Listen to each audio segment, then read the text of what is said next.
اعوذ باللہ من الشیطان الرجیم، بسم اللہ الرحمن الرحیم۔ السلام علیکم۔ بزم سخن میں سہیل زرار خلش کا آداب قبول کیجیے۔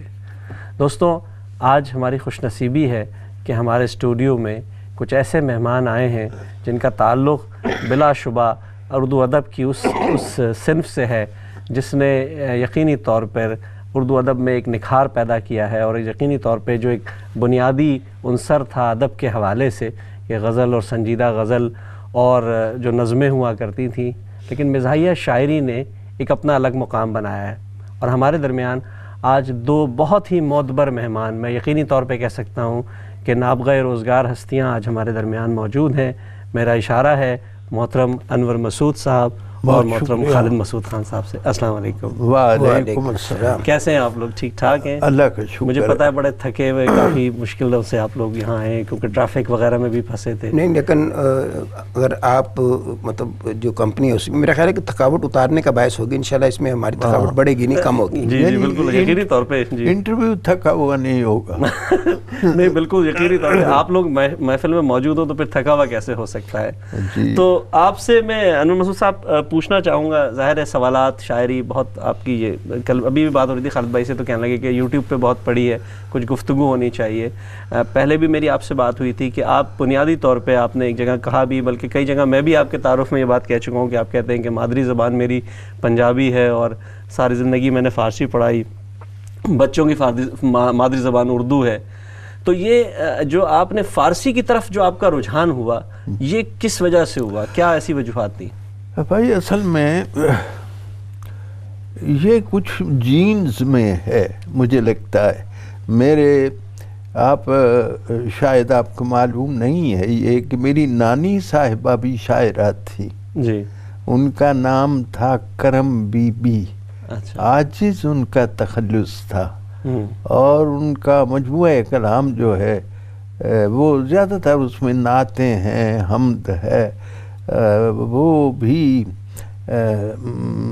گل و گلزار ان کا نام ہے مجموعے کا۔ اچھا، تو میرے تایا جی جو مرحوم، وہ بھی 3 زبانوں میں انہوں نے شعر لکھے، وہ عالم دین بھی تھے جی، عالم دین بھی تھے، اور اس کے ساتھ ساتھ اردو، فارسی، پنجابی تینوں زبانوں میں شعر کہتے تھے۔ جی، تو مجھے بچپن سے، میں علامہ اقبال کی کتاب اسرار و رموز ہے، آپ نے جی جی، وہ ہمارے جو کتاب خانے میں یا گھر میں چند کتابیں تھیں، اس میں وہ بھی تھی، تو میں پڑھتا رہتا تھا۔ اب مطلب 5ویں 6ٹھی جماعت کا لڑکا وہ پڑھ رہا ہے، لیکن مجھے سمجھ میں نہیں آتا تھا یہ کیا پڑھ رہا ہوں، لیکن مزہ آتا تھا۔ اور دوسری بات یہ ہے کہ میں وہ موضوع پڑھتا تھا، کیونکہ وہ جینز میں تھی جی، تو وہاں سے ایک فارسی کی لٹک لگ گئی۔ اور پھر آپ حیران ہوں گے، آپ کا سوال جو ہے پھیلتا جا رہا ہے جواب، کہ میں نے پہلے میڈیکل سائنس پڑھنے شروع کی، یعنی میرے والدین مجھے ڈاکٹر بنانا چاہتے تھے، لیکن جسے اللہ بچائے۔ نہیں، یہ آپ اپنے بارے میں یا مریضوں کے بارے میں کہہ رہے ہیں؟ یہ بھی ٹھیک ہے، پتہ نہیں کتنے مریض بچے ہیں جی، اور کتنے لوگ ایسے ہیں کہ جن کو میں نے صحت بخش شعر سنائے ہیں۔ یہ صحت بخش شعر تو سنائے نا، صحت بخش یعنی ہنسانے والے مسکرانے۔ تو وہ مجھے پہلے میڈیکل سائنس میں نے پڑھی، میرے ایک استاد تھے، ان کا ذکر کرنا بہت ضروری ہے، ان کا بڑا احسان ہے مجھ پر، اور وہ فارسی پڑھاتے تھے، چودھری فضل حسین جی۔ تو وہ انہوں نے کہا کہ تم یہ کہاں کس دلدل میں پھنسے ہوئے ہو، یہ جو میڈیکل پڑھ رہے ہو، تو وہ مجھے لے گئے آرٹس کی طرف۔ اچھا، وہ دوسری آرٹس کی طرف۔ پھر انہوں نے جو حوصلہ افزائی کی ہے وہ مطلب یہ ہے کہ کسی شاگرد کو کسی استاد کی ایسی رہنمائی اور ایسی حوصلہ افزائی نصیب ہوتی ہے۔ آپ حیران ہوں گے کہ ایف اے میں ایک نظم تھی فارسی کی، شاعرہ پروین اعتصامی نام، بہت بڑی شاعرہ، پروین ہمارے ہاں بھی بڑی شاعرہ ہے، پروین ہمارے بھی بڑی شاعرہ ہے، لیکن آپ اندازہ کریں کہ اقبال کے دور میں نے کئی مصرے دیکھے جو اقبال اور پروین کے ملتے ہیں آپس میں، وہ اتنی عظیم اور بڑی عفت مآب خاتون تھی، بہت عفت مآب خاتون تھی. تو وہ اس کی ایک نظم تھی ایک یتیم بچے پر، ہاں جی، وہ فارسی میں پڑھانی تھی پروفیسر صاحب نے، تو جس دن پڑھانی تھی اس سے ایک دن پہلے میں نے اس کا اردو میں منظوم ترجمہ کر دیا. اور جب میں نے وہ پڑھانے لگے میں نے کہا مجھے اجازت دیجئے کہ میں نے اس کا جو ترجمہ کیا ہے وہ سناؤں. تو وہ ایسا پر اثر رہا ترجمہ کہ وہ میں بھی رو پڑا پڑھتے ہوئے، سناتے ہوئے استاد بھی رو پڑے، اور جتنے اسٹوڈنٹس بیٹھے ہوئے وہ ان کی آنکھوں میں بھی نم آ گیا.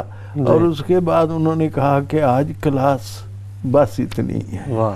مطلب آپ کی فارسی سے ایک دلچسپی رہتی تھی. بنیادی طور پہ بھائی بات یہ ہے مجھے لفظ سے دلچسپی ہے. میں تو دنیا میں جس چیز کا سب سے زیادہ قائل ہوں جس میں قوت ہے وہ لفظ ہے. ہم مسلمان ہیں، ہم تو یہ بیلیو کرتے ہیں کہ ایک لفظ ہی تو تھا جس سے یہ کائنات وجود میں آ گئی، تو لفظ سے بڑی انرجی کوئی نہیں. اور شعر بھی یہ لفظ کی قوت کا خوبصورت استعمال ہے. بے شک آپ سے تو گفتگو چلتی رہے گی. خالد بھائی ابھی گفتگو ہو رہی تھی تو آپ سے بات ہوئی تو زاہد فخری صاحب جو بہت بڑے شاعر ہیں، اور انہوں نے آپ کے بارے میں کہا کہ اگر آپ گرم مزاج نہ ہوتے تو آپ ولی ہوتے. تو گرم مزاجی اور مزاحیہ شاعری کا کیا تعلق ہے؟ بلکہ عام الفاظ میں پوچھیں ایسا کیا جڑ گیا، کیسے جڑا یہ تعلق، کیا ہوا؟ نہیں وہ تو ملتان کی وجہ سے شاید ہے. اچھا ظاہر ہے ملتان، کسی نے کہا جی کہ آپ ملتان رہتے اتنی گرمی میں، میں نے کہا اللہ تعالیٰ نے اس کی کمپنسیشن کے لیے ملتان میں عام بنا دیا. واہ صحیح بات ہے. تو اللہ تعالیٰ کا یہ ایک پورا نظام ہے. ظاہر ہے زاہد فخری بھی ٹھیک کہتے ہیں میری طبیعت میں کافی گرمی تھی، اب کچھ کم ہوئی ہے.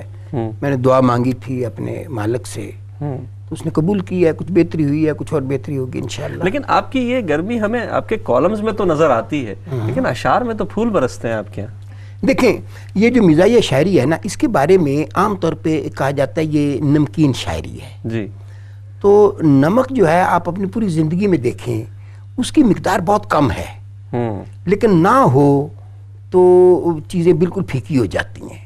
صحیح. فلاں چیز کہتے ہیں جی وہ تو بہت کم ہے، اتنی کم جیسے آٹے میں نمک ہے. لیکن اب آپ ایک دن آٹے میں نمک ڈالے بغیر روٹی کھانے کی کوشش کرو تو آپ کو پتہ چلے گا کہ یار یہ تو روٹی کسی کام کی نہیں ہے، آج اس میں کیا چیز ہے جو کم ہے. تو یہ جو مزاح ہے یہ ظاہر ہے زندگی میں آپ کے ایک ضروری چیز بھی ہے، لیکن اس کی مقدار بہرحال نمک جتنی ہی ہے.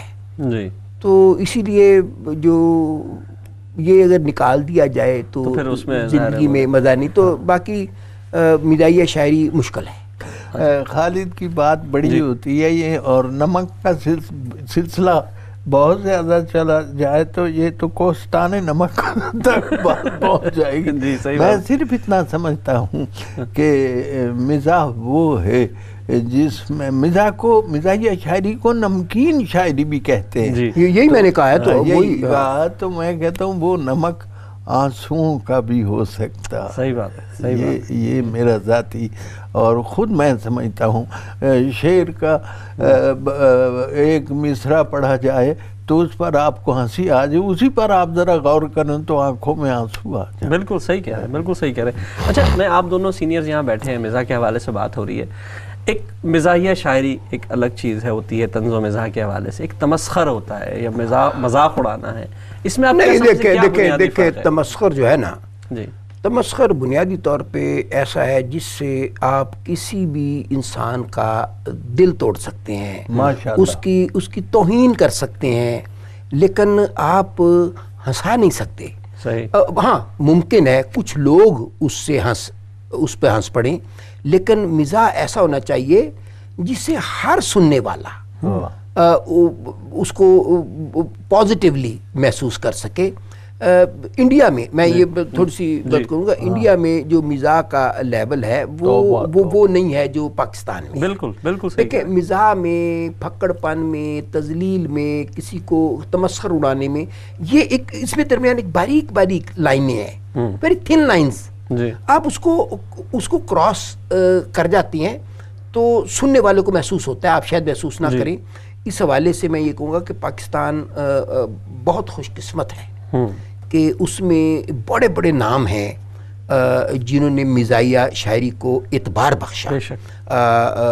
آپ اکبر الہ آبادی سے آ جائیں نا, اکبر الہ آبادی سے چلیں, شیخ نذیر کو دیکھیں, دلاور فگار کو دیکھیں, سید محمد جعفری کو دیکھیں, ضمیر جعفری صاحب کو دیکھیں. یہ تو وہ لوگ ہیں نا جنہوں نے اعتبار بخشا اور وہ جا چکے ہیں.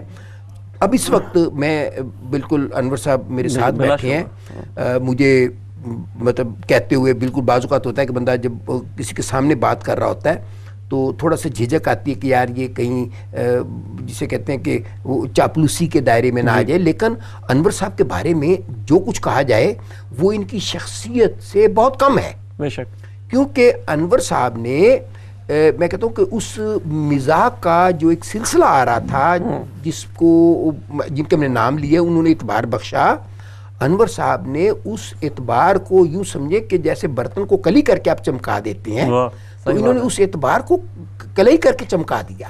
صحیح. تو آپ انور صاحب کی پوری شاعری اٹھا لیں, کہیں نہ آپ کو کسی کا تمسخر ہوگا. بالکل, بے شک, بالکل نظر نہیں آتا. اچھا, کہیں آپ ایسی چیز نہیں جس سے آپ کہتے ہیں کہ ذو معنویت ہو, اور کہیں ایسی چیز نہیں جس سے کسی کا دل ٹوٹ رہا ہو, اور کہیں اس میں ایسی لینگویج زبان استعمال نہیں ہوئی جس کو میں یہ کہیں کہ یار یہ کوئی مناسب نہیں لگتی.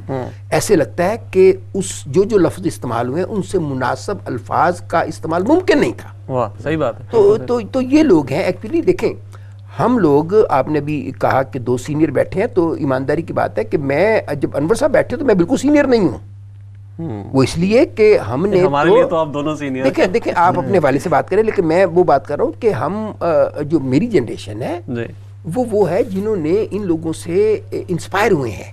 صحیح. ان لوگوں کو سے ہم نے سیکھا ہے کہ شعر کس طرح کہنا ہے, شعر کا مزاج کیا ہونا چاہیے, شعر میں, مزاح میں اور پکڑ پن میں کہاں لائن ڈرا ہوتی ہے.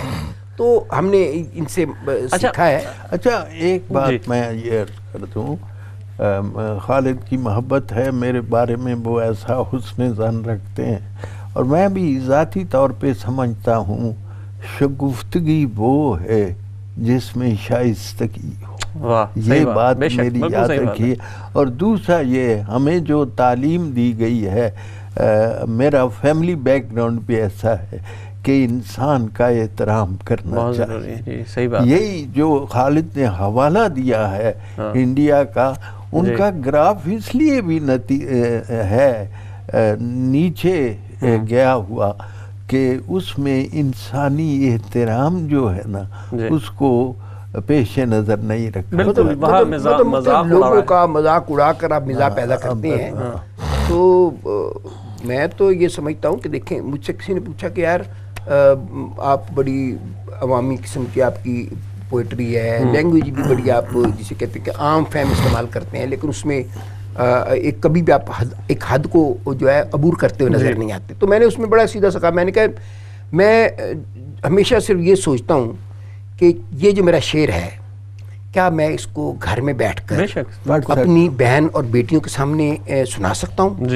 اگر میں یہ سنا سکتا ہوں تو سہیل میاں مجھے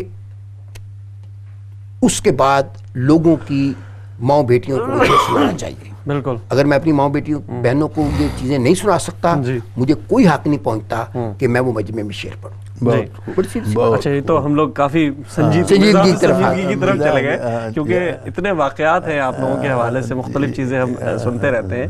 ذو معنویت پہ بات ہوئی, جیسے آپ نے کہا ذو معنوی, تو پنجابی میں تو کہا ہی جاتا ہے کہ یہ ذو معنی ہے, تو پھر آپ نہیں دیکھیں میری بات سنیں, اس میں بھی ایک پورا بیک گراؤنڈ ہوتا ہے جو اس کو ذو معنویت بخشتا ہے.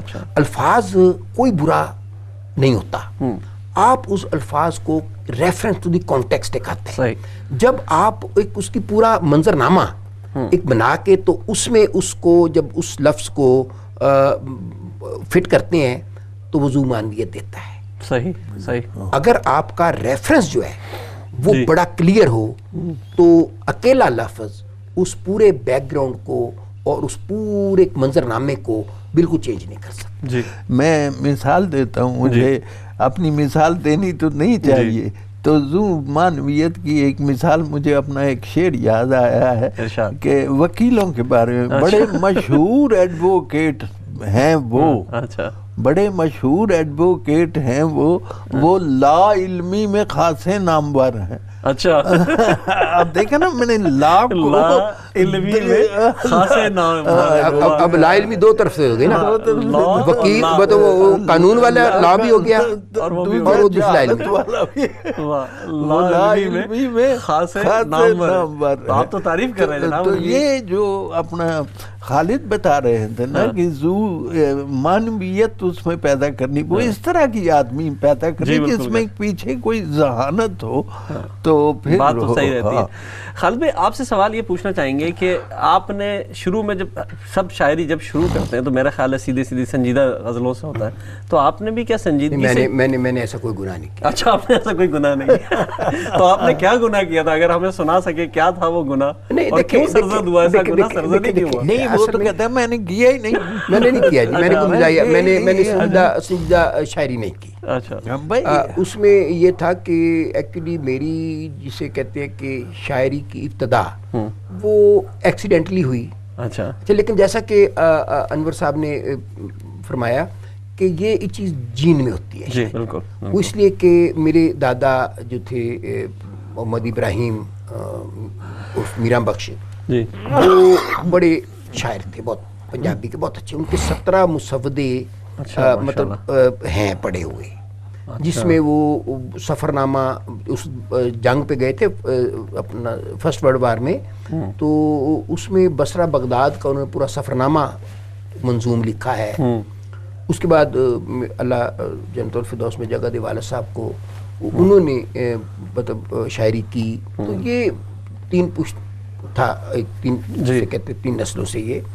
تو میں بنیادی طور پہ کالجز میں ہوتے تھے تب جب یونینز ہوتی تھیں, بھلے وقتوں کا ذکر ہے, یونینز بھی تھیں اس وقت اچھے وقتوں کا, بھلے وقتوں کا ذکر کر رہا ہوں. تو اس میں انٹر کالجیٹ ڈیبیٹ, بین الکلیاتی تقریبات جسے ہم کہتے ہیں, وہ ہفتہ تقریبات ہوتا تھا. جی بالکل. وہ سیرت اور قرات سے شروع ہوتا تھا, ابتدا اس کی اس نے قرات اور جو تھی کلام اقبال ہوتا تھا, سیرت کانفرنس ہوتی تھی حضور صلی اللہ علیہ وسلم پہ, کچھ لوگ ڈیکلیمیشن کانٹیسٹ ہوتا تھا. اس کے بعد پنجابی مباحثہ, اردو مباحثہ ہوتا تھا, انگلش مباحثہ ہوتا تھا. پھر آخر میں ایک محفل شعر و سخن ہوتی تھی جس میں ایک طرح مصرع دے دیا جاتا تھا, تو اس پہ غزل لکھی جاتی تھی اور ایک عنوان نظم کا دے دیا جاتا تھا, حصہ نظم حصہ غزل. ایک اسٹوڈنٹ نظم میں ایک غزل میں آتا تھا, تو مل کر جو دونوں تھے وہ ان کی ٹرافی بنتی تھی. تو اس میں بیسیکلی پنجابی مقرر تھا, پنجابی ڈیبیٹس میں نے شروع کیا. بڑے بھائی میرے مقرر تھے بہت اچھے, تو ان کو دیکھ کر انسپائریشن ہوئی. تو میں نے, لیکن یہ کہ جیسے گئے اب پورا تقریبات نبھانی ہے, کوئی ایک ٹیم جاتی تھی پوری, کوئی اردو کا, پنجابی میں, کوئی شاعری میں, تو وہ آخری دن تک اس میں رہتے تھے. تو اس میں ایسے ایک بار جسے کہتے ہیں کہ وہ جو غزل ہے اس کی ایک مزاحیہ, اس کی ہم نے غزل لکھ دی. اچھا اس میں یہ ہوا کہ ظاہر ہے انعام تو نہیں ملنا تھا اس پر, لیکن یہ کہ مجمع جو ہم نے وہ لوٹ لیا ماشاءاللہ, تو تھوڑی سی انکریجمنٹ ہوئی. تو وہ پھر جو ٹائم تھا ڈیبیٹس کا, یونیورسٹی تک کا جو ٹائم تھا, تو وہ ان جو تھیں مزاحیہ جو شاعری تھی آخری اس کے حصے میں کالجی ڈیبیٹس میں, تو وہ کرتا رہا. اس کے بعد یہ ہوا کہ پھر کچھ خود جسے کہتے ہیں کہ موضوع ہونے لگ گئے مصرے اور کچھ غزلیں مزاحیہ, لیکن مزاحیہ آئی. اب وہ ایک ملان چاہے طبیعت پر, جیسے انور صاحب نے انٹرویو نعیم بخاری لے رہا تھا کہ یہ مزاح کیا ہے, تو انور صاحب نے کہا جو مزاح ہے اس کے اندر ایک نقطہ اور ڈال لیں, یہ مزاج ہوتا ہے. تو میں بالکل اس بات کے انور صاحب کی اس بات سے اتفاق کروں گا کہ یہ مزاج ہوتا ہے. تو وہ سلسلہ چل پڑا. تو اس کے بعد پھر مطلب ایک یونیورسٹی میں میرے جانے کے بعد ایک مشاعرہ تھا, تو اس میں مجھے بلا لیا گیا. انور صاحب اس مشاعرے میں موجود تھے. اچھا جی اس میں موجود تھے. وہ لوکل جو ہمارے ملتان کے شعراء اور پھر اس کا مہمان شعراء اس کے درمیان جو وقفہ تھا تو اس میں مجھے بلا لیا گیا. تو وہاں سے پھر عطا اللہ قاسمی نے, امجد اسلام امجد نے اور حسن رضوی نے, نہیں انہوں نے کالم لکھے جی, حسن رضوی نے اور عطا اللہ قاسمی نے واپس جا کے کالم لکھے. اچھا اس مشاعرے کے حوالے سے اس میں میرا ذکر کیا. تو وہ پھر ایک جسے کہتے ہیں کہ مزاحیہ جو شاعر تھے ان میں ہم. تو کیا وہ وہی تھا؟ ایک بات میں یہ عرض کروں گی, جیسا کہ خالد نے کہا ہے کہ اس کی ابتدائی مشق جو ہے طرحی مشاعرہ پڑھنے میں ہے, اور واقعی شعر کی مشق کے لیے طرحی جو مشاعرہ ہے اس سے بہتر کوئی چیز نہیں. مجھے بھی یاد پڑتا ہے کہ گجرات میں جہاں میں رہنے والا ہوں وہاں ہر مہینے ایک مصرع دے دیا جاتا تھا, اور وہاں اس زمانے میں عجیب رواج تھا, مصرے کا قافیہ ردیف دے دیتے تھے, بیر چاہے کوئی کتنی لمبی چھوٹی کر لے اس کا.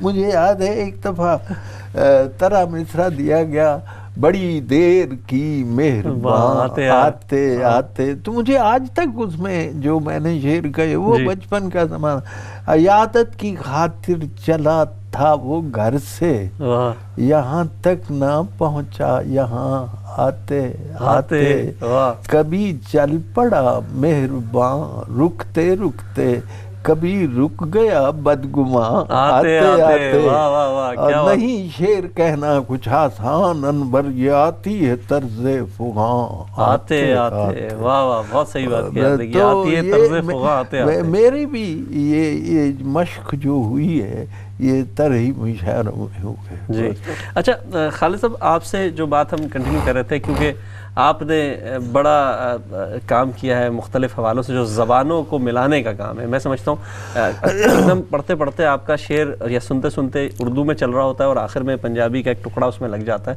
جس سے ایک نیا ایک فن پیدا ہوا. تو نہ بالکل نیا نہ کہیے, اچھا بہت پرانے. یہی پوچھنا چاہ رہا تھا. یہ دیکھیں میں وہ بات کروں, یہ سب سے جسے کہتے ہیں امیر خسرو نے, دیکھیں نہیں امیر خسرو کو آپ یہ نہ کہیں, وہ اس لیے کہ وہ زمانہ وہ تھا جب وہ مختلف زبانوں فارسی اور اردو کا تھا, لیکن اس میں جو پہلا جسے مزاحیہ ہم کہہ سکتے ہیں وہ جو تھا وہ جس کو پھانسی دی گئی تھی, اس کو تکمہ اس کے گلے میں, جعفر زٹلی, مرزا جعفر زٹلی, وہ فارسی اور اردو کو پنجابی نہیں فارسی اور اردو کو انہوں نے کر کے جسے کہتے ہیں کہ تو ان کو اس جرم میں پھانسی دے دی گئی. نہیں انہوں نے وہ جو اس وقت کا جو تھا بادشاہ تھا تو اس کے فرخ سیر کے زمانے کا ذکر ہے, فرخ سیر کا نا, سکہ زد بر گندم و موٹھو مٹر, یہ اس کا اس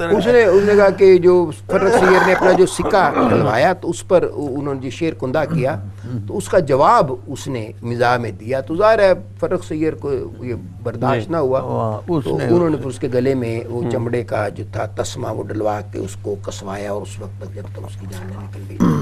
تو خیر, تو اس کے بعد پھر اس میں کافی چیزیں آتی ہیں, بہت سے شاعر آتے ہیں, لیکن اس میں یہ ہے کہ آپ, میں ہمیشہ اس میں یہ کہتا ہوں کہ میں اس کا مجد نہیں ہوں, لیکن میں نے اس کو جس تسلسل سے اور جس ثابت قدمی سے نبھایا ہے بے شک وہ کسی نے, مطلب دیکھیں یہ مجید لاہوری کے ہاں بھی ملتا ہے, یہ راجہ تھے وہ مہدی علی خان, ان میں کچھ چیزیں ملتی ہیں, لیکن کوئی کہیں ملتا تو ہوگا, لیکن جو جس طرح جو عوام کی نظروں میں بھا گیا وہ آپ کا انداز تھا.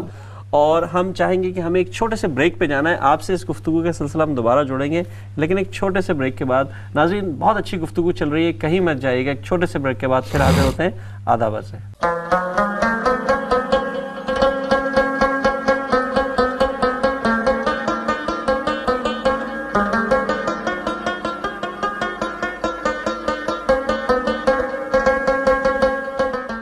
بہت بہت شکریہ ناظرین, وقفے کے بعد ہمیں دوبارہ جوائن کرنے کا. ہمارے دونوں بہت سینئر مہمان موجود ہیں اسٹوڈیو میں اور گفتگو چل رہی ہے. خالد بھائی, آپ سے بات ہو رہی تھی جو زبانوں کے حوالے سے, تو میں نے سنا ہے کہ بہت زبردست احتجاج بھی ہوا ہے کہیں کچھ جگہوں پہ, عالم بالا سے بھی کچھ چیزیں آئی ہیں کہ آپ نے ان کے اوپر بھی کچھ بات کہی ہے, ان کی بات کہنے کی کوشش کی ہے, کچھ کو نکال دیا گیا تھا, عالم بالا سے نکالا گیا تھا, کیا ہوا تھا اگر وہ کچھ آپ نے منظوم کیا تھا؟ عالم بالا نہیں, وہ ایک چھوٹی سی نظم ہے تو اس کے بارے میں وضاحتاً یہ پہلے بتا دیتا ہوں. پہلی بات تو اس نظم کا عنوان کوئی نہیں ہے. اچھا, عنوان کوئی نہیں.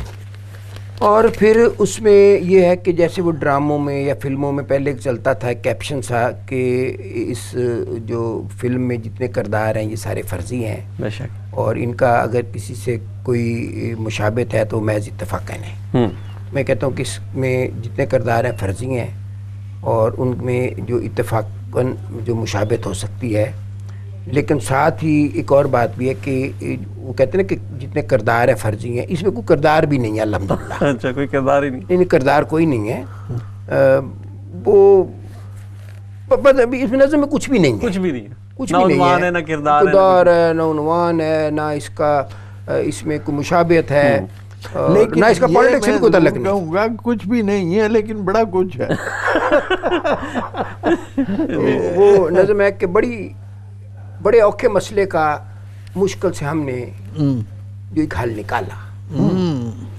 بڑے اوکھے مسئلے کا مشکل سے ہم نے جو ایک حل نکالا, تو اگیوں سے اس حل کے نخرے یہ دیکھو, لگا پوچھنے ہو کہ وہ لال پیلا اور نیلا اور کالا, مجھے کیوں نکالا, کیوں نکالا. تو دیکھیں یہ مسئلہ حل یہ کوئی کردار نہیں ہے, کوئی کردار نہیں ہے. وہ ظاہر ہے جس کو بھی یہ ساتھ ہوتا ہے اس کے ساتھ یہ مسئلہ ہوتا ہے. اچھا, تو خالد بھائی آپ سے تو گفتگو چلی رہی ہے مختلف, ہم ظاہر ہے کیونکہ ہم چاہتے ہیں کہ ہمارے جو دیکھنے والے ہیں خاص کر نوجوان نسل کے, دیکھیں ہم برطانیہ میں بیٹھے ہیں, یہاں بہت بڑا مسئلہ ہے, ایک جزیرہ ہے چھوٹا سا جہاں ہم اردو اور پنجابی کی تھوڑا بہت ادب کو فروغ دینے کی کوشش کرتے ہیں. آپ جیسے مہربان آ جاتے ہیں تو ہمارے جذبات اور زیادہ ہو جاتے ہیں, اور ہم چاہتے ہیں کہ ہم ان محفلوں کو زیادہ سے آپ لوگ آ کے اس چھوٹے سے جزیرے میں, اس جزیرے کا جو برا وقت ہے اس میں آئے ہیں, ادروائز اس چھوٹے جزیرے پوری دنیا کو آگے لگائے رکھا ہے. وہ تو بالکل صحیح کہا آپ نے. کہتے تھے کہ برطانیہ کا سورج پوری دنیا میں کہیں غروب نہیں ہوتا, کہ مطلب 24 گھنٹوں میں کبھی بھی کوئی ایسی جگہ نہیں تھی جس پر سورج چمکے اور وہاں پر کوئی نہ کوئی ایسی جگہ نہ ہو جس پر برطانیہ کی بادشاہی. بے شک, لیکن ہم تو اردو ادب اور پنجابی ادب کے حوالے سے بات کریں کہ وہ جو ہم اس کے جو ہمیں شوق ہے سننے کا. انور صاحب, آپ کی ظاہر ہے مزاحیہ شاعری تو ہم نے بہت سنی ہے, لیکن میں نے پچھلے دنوں مختلف جو پروگرامز ہوئے برطانیہ میں, اس میں کچھ آپ کے اشعار ایسے دیکھے جو سنجیدہ شاعری کی طرف بھی آپ کا جو میں نے رجحان دیکھا, اور بہت اچھے اشعار سنے. میں چھوٹی سی بات میرے خیال میں انور صاحب کے بارے میں کر دوں. اصل میں ہوتا یہ ہے کہ جیسے کہتے ہیں کہ ایک بڑا شاعر جو ہے نا, وہ آگے پیچھے کے 20, 30, 50 سال کے شاعروں کو کھا جاتا ہے. بے شک, بالکل صحیح بات ہے. اسی طرح جو آپ کی بڑی شاعری ہے نا, وہ آپ کی نسبتاً میں چھوٹی شاعری نہیں کہوں گا, جو اس سے نسبتاً چھوٹی شاعری ہے, آپ ہی کی بڑی شاعری اس کو کھا جاتی ہے. بے شک. تو انور صاحب نے فارسی میں بھی کلام کہا ہے, اردو میں انور صاحب کا کلام تھوڑا نہیں ہے, بہت ہے, کافی سارا. آپ نے تو چند چیزیں سنی ہوگی نا جو لوگوں کو زبانی یاد ہو گئی ہیں تو وہ سن لیتے ہیں. انور صاحب کی سنجیدہ چیزیں شاعری بہت ساری ہے, لیکن وہی ہے کہ جو پاپولیرٹی انور صاحب کی مزاحیہ شاعری کو ہے, وہ تو ایک مثالی اس کو کہا جاتا ہے, اس کو کسی سے کمپیئر نہیں کیا جا سکتا. تو انور صاحب کی جو مزاحیہ شاعری ہے وہ خود ہی انور صاحب کی سنجیدہ شاعری کو کھا گئی ہوئی ہے. خالد نے بڑی اچھی بات کی.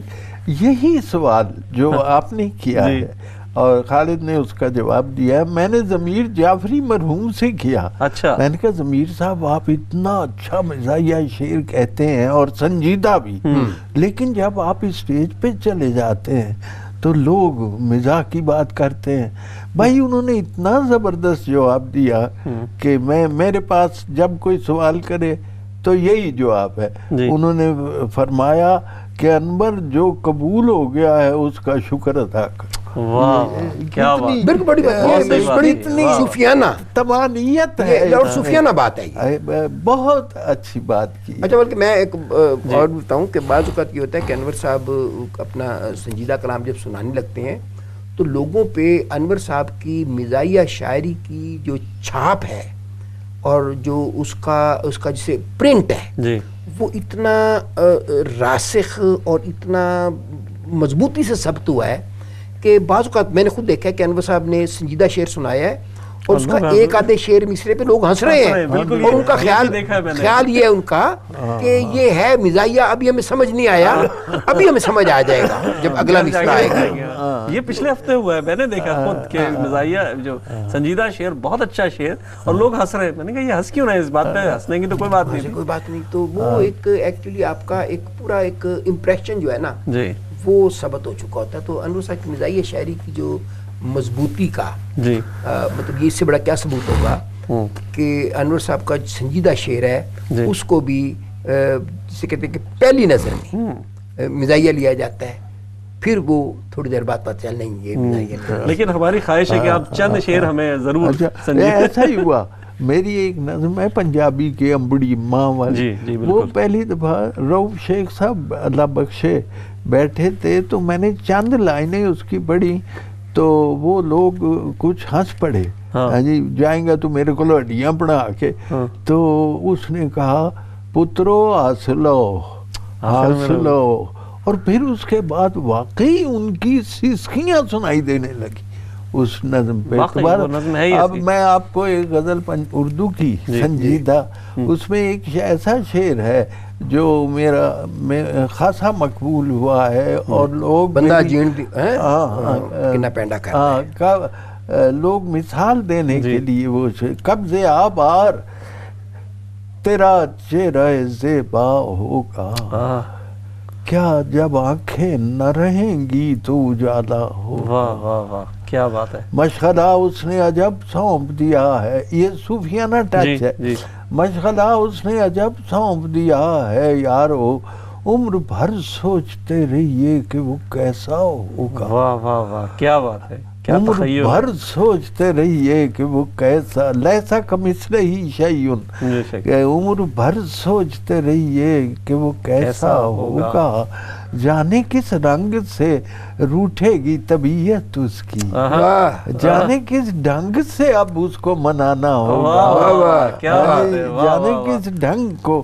اب یہ ہے کہ بات شعر میں تصویریت ہوتی ہے، اس میں ہے اس طرف شہر ادھر ڈوب رہا تھا سورج، اس طرف شہر ادھر ڈوب رہا تھا سورج، کون سیلاب کے منظر پہ نہ رویا ہوگا، کون سیلاب کے منظر پہ. اور یہ ہے وہ شعر، یہی انداز دیانت ہے تو کل کا تاجر برف کے باٹ لیے دھوپ میں بیٹھا ہو. نہیں وہ پنجابی کے انور صاحب جو آپ کی غزل ہے وہ اس میں بندہ ایک کفندی خاطر کنہ پیدا کرتا ہے، پنجابی کا وہ بھی سنا دیں. وہ بھی ہاں. تو اس یہ آخری شعر سنا دوں. آستینوں کی چمک نے ہمیں مارا انور، ہم تو خنجر کو بھی سمجھے ید بیضا ہو. واہ واہ کیا بات ہے. ہم تو خنجر کو بھی سمجھے ید بیضا. تو یہ خالد بھائی نے جو بات کی ہے غزل کی، ہوئے پہ تقصیر کسے دی، قصور کسی کا ہوتا ہے، دکھ پیا کوئی جرد ہے، پل چک ہندی اکھیاں کولوں دل جرمانے پردہ ہے. کیا بات ہے. پل چک ہندی پلچوں کو ہندی اکھیاں کولوں دل جرمانے پردہ، چین کسے تھا لین نہ دیوے چنگا چیتر چڑھیا. یہ چیت کا موسم بہار کا، چین کسے تھا لین نہ دیوے چنگا چیتر چڑھیا، تپے چنکا مارن لگدا ہے چھاویں جسا ٹھردا ہے. اور وہ شعر، ملک عدم تو ننگے پنڈے آؤندا اس جہانے، بندہ ایک کفن دی خاطر کنا پینڈا کردا. کیا بات ہے. واہ واہ یہ پوری جو بے ثباتی دنیا کی اور جو ملک عدم تو ننگے پنڈے آؤندا اس جہانے، بندہ ایک کفن دی خاطر کنا پینڈا کردا. خبر کوئی اخباراں وچ نہیں اس دے بارے ویکھی، نہیں معلوم گوانڈی میرا جیوندا ہے یا مردہ ہے. یہ جس دور میں ہم زندگی بسر کر اور انور ایویں چھویا اپنا قصہ درداں والا نیندر سب نو مٹھی لگ دی کون ہنگارا پڑدا ہے. واہ واہ واہ کیا بات ہے, بہت خوب. خالد بھائی خالد صاحب سے اتنی زبردست مطلب ماشاءاللہ ایک شاعری ہم نے اردو پنجابی دونوں کی سنی. اب ہم چاہتے ہیں کہ ان کا جو آپ جوڑ کرتے ہیں وہ سنا جائے. بہت اچھا جوڑ لگایا آپ نے وہ. اچھا وہ جیسے انور صاحب نے مطلب کئی جگہ پہ ہم چیزیں انور صاحب کی کوٹ کرتے ہیں اور اس میں ہمیں بڑا اچھا لگتا ہے کہ ہم انور صاحب کے سامنے ان کی چیزیں کوٹ کرتے ہیں تو ہمیں کوئی یہ محسوس نہیں ہوتا کہ جیسے منہ پہ تعریف کرنا ایک برا لگتا ہے. لیکن انور صاحب ماشاءاللہ اتنے بڑے آدمی ہیں کہ ان کے منہ پر بھی اگر یہ بات نہ کی جائے تو یہ بھی بددیانتی ہوگی. بے شک بے شک. تو انور صاحب کہتے ہیں جیسے کہ جو مزاح وہ ہے جب اس کو نچوڑا جائے تو اس میں سے کہکا وہ ہے جس کو نچوڑا جائے تو اس میں سے آنسو نکلے. اور پھر بعد یہ ان کا ہے کہ جو مکئی ہے مکی جب اس کو آگ پہ رکھیں یہ بھنتی ہے جلتی ہے تو تب یہ کھلتی ہے اور مسکراتی ہے. واہ واہ. تو یہ چیزیں ہیں نا. تو اس میں میں نے ایک قطعہ جو ہے وہ آپ اس کا پورا بیک گراؤنڈ دیکھیں تو اس میں شاید مزاج نکالنا بڑا مشکل ہوگا کہ ایسی ایک صورتحال ہو جس میں وہ آپ کے سامنے رکھوں گا. اس صورتحال میں اس پہ مزاح نکالنا ایک مشکل کام ہے بڑا. لیکن وہی کہ مزاح جو ہے وہ ایسی چیزوں سے نکلے تو وہ مزاح ہے. وہ جناب اقبال کا ایک شعر ہے کہ ایک ہی صف میں کھڑے ہو گئے محمود و ایاز تو ایک ہی صف میں پڑھی دونوں نے یوں عید نماز. واہ. ایک ہی صف میں پڑھی دونوں. جو پاکستان کا ہمارا ایک پورا ایک عرصہ گزرا ہے ہم نے برسوں اس تکلیف دہ عمل میں گزارے ہیں جو سیکیورٹی کا اور جو امن و امان کا مسئلہ تھا کہ ایک ہی صف میں پڑھی دونوں نے یوں عید نماز. کرتا پہنے ہوئے محمود تھا جیکٹ میں ایاز. کرتا پہنے ہوئے محمود تھا جیکٹ میں ایاز. اچھا میں شعر تو سناؤں گا لیکن آپ یہ دیکھیں کہ چیزیں وقت کے ساتھ انور صاحب مفہوم کیسے بدل جاتا ہے. آج سے 15-20 سال پہلے جیکٹ کا مفہوم صرف جیکٹ تھا لیکن اب جیکٹ کا مفہوم بالکل انٹائرلی چینج ہو گیا ہے. جیکٹ کا آتے ہی ذکر لوگوں کے کان کھڑے ہو جاتے ہیں ایک دم. لوگ سمجھ جاتے ہیں کہ یہ کچھ جیکٹ کا ذکر ہے کسی اور جیکٹ کی بات ہو رہی ہے. کچھ وضاحت نہیں اس میں. ایک ہی صف میں پڑھی دونوں نے یوں عید نماز. کرتا پہنے ہوئے محمود تھا جیکٹ میں ایاز. دور تک سب نے سنی زور سے ایک ٹھا کی آواز. پھر وہاں بندہ رہا اور نہ کوئی بندہ نہ. کیا بات کیا بات. یعنی اس میں حالات حاضرہ کا بھی دیکھیے نا کیا عکس ہے اس میں. جو حالات جو المیہ ہے وہ آپ نے ایک سادے انداز میں اس طرح بیان کرنا ہے جو مشکل کام ہے. مزاحی انداز میں. ایک اور المیہ ہمارے جو چل رہا ہے وہ بھی جناب اقبال کی استفادہ کی ایک نظم سے. وہ ٹہنی پہ کسی شجر کی تنہا بلبل تھا کوئی اداس بیٹھا. تو وہ تو اس میں ایک پوری ایک مطلب افاقیت اس میں پائی جاتی. تو یہ 4 مصرے ہیں اسی تناظر میں بلبل اور جگنو کا مکالمہ ہے. لیکن جو مسائل ہیں وہ دیکھیں کہ اب ہمارے مسائل کیا ہیں. تو وہ لوکل سے ایک مسائل ہیں جو ہماری زندگی میں پریشانی ہے اس کا حوالے سے کہ جگنو بولا لوفر پنچھی ادھی رات کو شاخ پہ بیٹھے. جگنو بولا لوفر پنچھی ادھی رات کو شاخ پہ بیٹھے ہیں گھر جا کر تو سو مار لے کہ رات یہ اتنی تتی کوئی کیا تو یہاں پہ آدھی رات کو 12 گردی کر رہا ہے. گھر جا گھر مار اپنی. کیا بات ہے کیا بات ہے. جگنو بولا لوفر پنچھی ادھی رات کو شاخ پہ بیٹھے ہیں گھر جا کر تو سو مار لے کہ رات یہ اتنی تتی کوئی نہیں. بلبل بولا کٹیا کیڑے تجھ کو جگتے سوج رہی ہیں تیری دم پر یو پی ایس ہے ساڑھے گھر میں بتی کوئی. واہ واہ واہ کیا بات ہے. صحیح بات ہے. ہنسنے کی بات تو ہے لیکن بہرحال المیات اپنی جگہ ہے. اب برطانیہ میں تو بہت سے لوگوں کو اس کا شاید یو پی ایس کا اور جو لوڈ شیڈنگ کا ایک ہمارے ہاں ایک پورا مطلب المیہ ہے. وہ میں بلکہ یہاں تھا تو میرے ایک دوست ہے تو ان کے جو بیٹا تھا تو اس نے مجھ سے پوچھا کہ انکل یہ واٹس لوڈ شیڈنگ. یہ لوڈ شیڈنگ کیا ہے. میں نے کہا بیٹا تو جولائی میں پاکستان آنا بس ہفتہ ایک رہ کے جائے نا پھر تو آکے پورے برطانیہ خود سمجھا سکے گا کہ لوڈ شیڈنگ کیا ہوتی ہے. بالکل صحیح. اچھا سمجھانے پہ ایک اور سوال میرے ذہن میں آیا کیونکہ میں بھی بہت عرصے 20-22 سال ہو گئے مجھے برطانیہ میں. شروع میں جب میں آیا تو مجھے بھی وہ لفظ سمجھ میں نہیں آتا تھا جو کراچی میں بہت سے لوگوں کو نہیں سمجھ میں آتا. تو میں اس کو چاول بولتا تھا. آپ بہت سے لوگوں کو میں نے چاول کہا تو وہ کہنے لگے یار کیا کہہ رہے ہو یار تم, چاول سے مراد انہوں نے کہا وہ چاول جو رائس. تو میں نے کہا اچھا, پھر بعد میں جب وہ چاول سمجھاؤں تو وہ آپ کیسے مطلب سمجھائیں گے ہمیں کہ چاول کیا ہے؟ دیکھیں وہ شعر ہے نا کہ بندہ ہو جاتا ہے پزل چبارے پر, رہتے ہیں 2 درجن چول چبارے پر, پھانٹ لگائی اس کی 10 مشٹنڈیوں نے, جو ہی اس نے چھیڑی غزل چبارے پر, اور 6 کڑیاں ہیں کھڑکی والے کمرے میں, اچھا اللہ کا ہے خاصا فضل چبارے پر. اچھا, اس میں ایک لفظ ہے چول. اصل میں جو ڈاؤن ٹو ارتھ زبانیں ہوتی ہیں نا, جو جسے کہتے ہیں ہم زمین سے جو نکلتی ہیں زبانیں, اس میں بے شمار الفاظ ایسے ہوتے ہیں کہ آپ اس کا سنگل ورڈ سبسٹیٹیوٹ جس کو آپ کہتے ہیں وہ نہیں ہوتا ان کا, وہ ایک پورا منظرنامہ ہوتا ہے. جی, آپ اس کی لاکھ وضاحت بیان کریں, آپ اس کو ایکسپلین نہیں کر پاتے. پنجابی میں کئی لفظ ہیں انور صاحب, پنجابی میں کئی لفظ ہے لینج. ہاں لینج, یہ عجیب لفظ لینج. اچھا, پھر جھوٹ. جھوٹ. اچھا, آپ اپنا گل میں بل پڑ جائے گا آپ کے. لینج نو بلاواں گا میں بھی دیا, میں نے استعمال ہوا ہے لینج.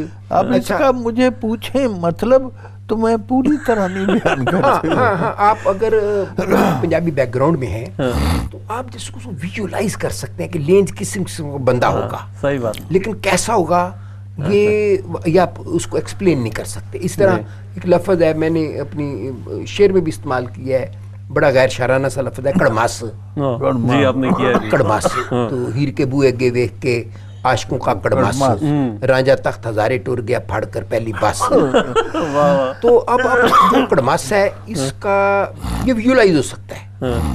بلکہ میں نے امریکہ گیا بڑا, تو میں نے امریکیوں کا میں نے کہا آپ کو کڑماس سمجھانا نسبتاً آسان ہے. اچھا, کیونکہ یہ جو آپ امریکن فٹ بال ہے نا, جس میں لوگ لڑ رہے ہوتے ہیں ایک فٹ بال کے لیے, فٹ بال کہیں پڑا ہوتا ہے, لڑائی کہیں اور ہو رہی ہے, کچھ پتہ نہیں چل رہا کیا ہو رہا ہے, تو وہ کڑماس کے نزدیک ترین کوئی صورتحال ہے. اچھا, لیکن ایگزیکٹ نہیں ہے, وہ بھی نہیں.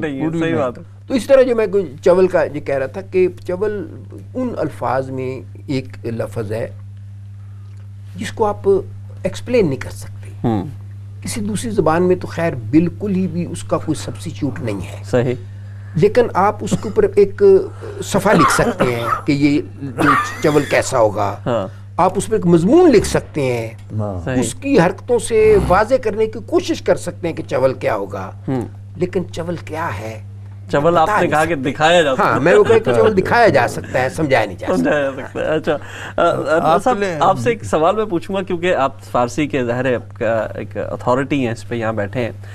سنجیدہ سوال سا ہے, آپ مزاحیہ جواب بھی دے سکتے ہیں اس کا, کہ ہم نے یہ دیکھا ہے کہ فارسی اور پنجابی میں بہت مماثلت ہمیں کہیں کہیں نظر آتی ہے. جی, تو یہ کہیں نہیں جی, بہت زیادہ ہے. خود پنجابی کا لفظ فارسی کا, ہاں پنجاب بالکل. ان 2 زبانوں میں سب سے جو بڑی مشابہت ہے وہ ہے اختصار کی. ہاں, کہ آپ مختصر لفظوں میں آپ دیکھ لیں, گنتی کو دیکھ لیں جی, 62 باٹھ, 5 5, 7 7, 8 8. اسی طرح میں نے بہت سے لفظوں کو دیکھا ہے کہ ان میں اختصار ہے, اور اختصار شاعری کی جان ہے. یہ بات یاد رکھیے. بالکل صحیح بات ہے. تو یہ میں نے کئی لفظ میں سوچتا ہوں کہ وہی ہمارے ہاں آئے ہوئے ہیں وہ فارسی کے ہی ہیں, لیکن ہمیں پتہ نہیں ہوتا کہ یہ فارسی کے.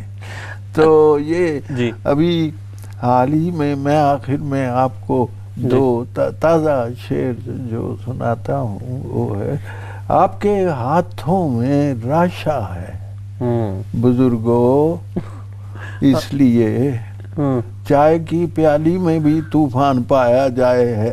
واہ واہ واہ, کیا بات ہے. آپ کے ہاتھوں میں راشا ہے بزرگوں, اس لیے چائے کی پیالی میں بھی طوفان پایا جائے ہے. اور ایک اور شعر سنیے، بزم میں بیٹھ کے مت دانت نکالو انور، واہ، یوں نہ ہو دانت کے مانند نکالے جاؤ. ہاں کیا بات ہے، یوں نہ ہو دانت کے مانند نکالے جاؤ. تو پنجابی میں گیت بھی اپنا مزہ دیتا ہے، لطیفہ بھی ایک اپنا مزہ دیتا ہے، اور وہ اس میں درد کے مضمون بھی کمال درجے کے، مثلا میاں محمد، کیا بات ہے کوئی اس میں.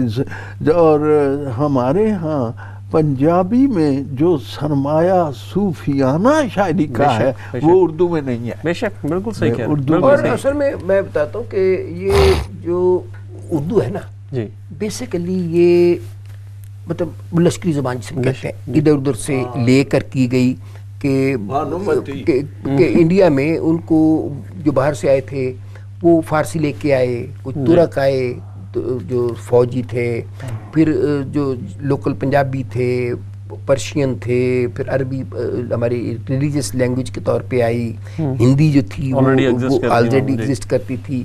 تو یہ ملا کر انہوں نے ایک ایسی زبان بنائی کہ جو سب کے لیے ایکسیپٹیبل ہو اور سب کو سمجھ آئے. لیکن اس میں جب آپ جیسے ڈکشنری ایک بناتے ہیں تو بعض اوقات بہت سارے الفاظ جو ہے وہ مس ہو جاتے ہیں، تو بہت ساری چیزیں جو ہیں وہ رہ گئیں. ویسے پنجابی میں بات کہہ رہے تھے کہ وہ ہنڈانا ایک لفظ ہے، اب اس کو آپ اس کو ایکسپلین کر سکتے ہیں، وہی چاول والا تھا، ایکسپلین کر سکتے ہیں، لیکن اس کا سنگل ورڈ سبسٹیٹیوٹ نہیں ہے، بڑا مشکل ہے. اسی طرح جیسے لفظ ہے کھرا پنجابی کا، کھرا نہیں ہے. اچھا کھرا آپ سمجھتے بھی نہیں ہوں گے کہ پرانے زمانے میں گھروں میں جہاں برتن دھوئے جاتے تھے وہاں سیمنٹڈ جگہ ہوتی تھی، اور اس کے ساتھ نالی ہوتی تھی جس سے پانی میں اخراج ہوتا تھا پانی کا. بلکہ میں نے اپنے استاد محترم اللہ ان پر رحمتیں برسائے، میں نے ان سے کہا اردو کے بہت ماہر تھے، یہ کھرا لفظ آپ کے ہاں نہیں ہے. تو کہنے لگے، بتایا انہیں، تو مجھے خواب میں ملے، تو مجھے وہ بات آج تک نہیں بھولتی. انہوں نے کہا خواب میں کہ تم نے بھائی مجھ سے وہ پوچھا تھا کھرا، اس کا متبادل نہیں ہے، لیکن ایک متبادل ہو سکتا ہے، اور وہ ہے بہاوا، کہ وہاں یہاں سے ہر چیز بہا دی جاتی ہے. تو وہ مجھے آج تک جیسے عربی، آپ عربی دیکھیں 5000 سال پرانی معلوم زبان ہے نا، تو عربی میں گھوڑے کے لیے 70 سے زیادہ الفاظ ہیں. جب آپ ایک لفظ بولتے ہیں نا تو اس سے پورا گھوڑا مجسم ہو جاتا ہے. آپ یہ نہیں کہتے سفید گھوڑا، کالا گھوڑا، نیلا گھوڑا، مطلب آپ اس طرح نہیں کہیں گے. آپ ایک لفظ بولیں گے پتہ یہ کون سا گھوڑا ہے. اسی طرح پنجابی میں جب میں بات کر رہا ہوں، جیسے پنجابی میں ہم کہتے ہیں، آپ کہتے ہیں کہ سوراخ اردو میں کہتے ہیں چھوٹا سوراخ، بڑا سوراخ، بہت بڑا سوراخ. تو پنجابی میں کہتے ہیں موری، مورا، مگورا. اچھا پہلے چھیک، موری، مورا، مگورا، کپر. یہ مطلب سنگل ورڈ ہے کہ آپ کو سائز آپ کو اس میں پورا آ جاتا ہے. اب بڑا معمولی سی بات ہے کہ میں اب پنجابی میں پوچھتا ہوں کہ تسی یہ چاہ دا کنواں کپ پی رہے ہو. کنواں، اب کنواں کا کوئی سبسٹیٹیوٹ نہیں. اب اردو میں کہیں گے کون سا کپ، کون سا، میں نے پنجابی میں کیڑا، کون سا کا کیڑا ہوگا. میں ذرا ایک بات کروں گا، یہی رمضان شریف میں جب پوچھا جاتا ہے آج روزہ کون سا ہے، تو وہ کہتے ہیں جی 7واں. حالانکہ اس کی نوعیت میں پوچھ رہا ہوں کہ بھائی یہ نفلی روزہ ہے، تو اس کے لیے ہمارے پاس 2 لفظ ہیں، جیسا کہ خالد نے کہا کیڑا روزہ ہے. کیڑا اس میں نوعیت آ جاتی ہے، کیڑا میں نے اس میں نوعیت ہے اس کی. اور کنواں اس میں عددیت ہے، اس میں عددیت آ جاتی ہے. جیسے ایک چھوٹا سا لفظ ہے کہ ہم کہتے ہیں کہ میں نے، آپ کو اردو میں کہتے ہیں میں نے فٹ بال کو ٹھوکر ماری، مجھے پتھر سے ٹھوکر لگی. ٹھڈا پنجابی میں نے فٹ بال کو ٹھڈا ماریا، مینوں پتھر نال ٹھیڈا لگا. اب ٹھڈا اور ٹھیڈا، مارا ٹھڈا ہے، کھایا ٹھیڈا ہے. تو اس کی جو ون ورڈ ایک ہے، تو چیزیں ہیں. تو اس لیے میں ہمیشہ کہتا ہوں کہ میں ایکچولی اردو میں شاعری کرتا ہوں. ہاں ایک دو لفظ آپ جوڑ دیں، لیکن نہیں جوڑ نہیں دیتا نا. یہ میں یہی بتانا چاہتا ہوں دیکھیں میں پنجابی ہوں، میں سوچتا پنجابی بھی ہوں، ہوں، پنجابی میں سوچ کے میں اس کو ٹرانسلیٹ کرتا ہوں اردو میں، صحیح، جہاں مجھے اس کا پراپر سبسٹیوٹ ورڈ اردو میں نہیں ملتا میں وہاں پنجابی رہنے دیتا ہوں، بس صرف میں اتنا کرتا ہوں۔ ٹھیک، ماشاءاللہ۔ بہت بہت شکریہ آپ۔ ایک بات یاد ہے، اختصار کی بات ہو رہی تھی، فارسی میں نے 35 برس پڑھائی ہے، ایک جملہ چھوٹا سا ہے، فرض کیجئے منفی سا جملہ ہے کہ میں تجھے مال ڈالوں گا، میں تجھے مال ڈالوں گا، 5 ہیں لفظ، اور انگریزی میں آئی شیل کل یو، جی، پنجابی میں بھی میں تینوں مار دیاں گا، جی، لیکن فارسی میں اس کا ترجمہ کشم مت، بس خوشمات، کشم میں ماروں گا تے میں نے تجھے۔ بہت شکریہ، کتنا اختصار ہے۔ بہت بہت شکریہ آپ دونوں کا اسلام چینل اردو کے اس پروگرام بزم سخن میں شرکت کرنے کا۔ یقینی طور پہ آج کا پروگرام ہمارے لیے باعث افتخار ہے، اور ہمیں بھی مزہ آیا، وہ تھوڑا سا غیر روایتی انٹرویو تھا۔ بہت شکریہ جناب، بہت شکریہ۔ ناظرین، اگلے ہفتے آپ سے پھر ملاقات ہوگی، اپنا بہت خیال رکھیے گا۔ اس پروگرام کے بارے میں ہمیں آپ فیڈ بیک دے سکتے ہیں، ہمارا ای میل ایڈریس اور ہمارا ایڈریس آپ کے نیچے اسکرین پہ آ رہا ہے۔ بہت بہت شکریہ، آداب عرض ہے۔